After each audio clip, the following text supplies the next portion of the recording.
Hello lovely people, কেমন আছেন সবাই? আশা করি ভালো আছেন। তো কিছুদিন আগে ছবি দিয়েছিলাম তোয়াখানা সম্পর্কে বলেছিলাম যে একটা ভিডিও আসবে। তো আজকের ভিডিওতে আমরা চলে আসলাম তোয়াখানার ভিতরে।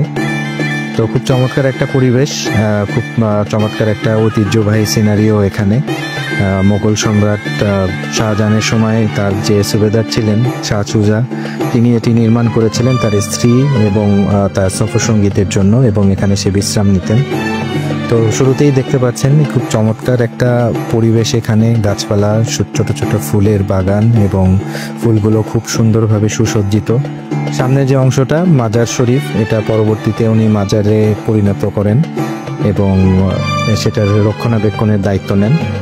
তো পাশাপাশি এখানে যে স্তম্ভগুলো দেখছেন, এখানে এগুলো কিন্তু আসলে শ্রাইন, অর্থাৎ আমরা বাংলায় যেটাকে কবর বলি।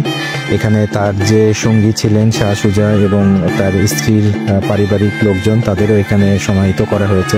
তো জায়গাটা দর্শনার্থীদের জন্য উন্মুক্ত, বাট এখানে যথেষ্ট রক্ষণাবেক্ষণ এবং নিরাপত্তাগুলো ইনশিওর করা হয়।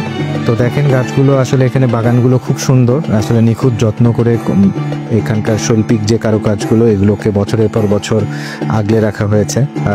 পোড়ামাটির যে দেয়ালগুলো দেখতে পাচ্ছেন, এগুলো এখনো আসলে আমাদের ঐতিহ্যের ধারক ও বাহক হিসেবে কাজ করছে।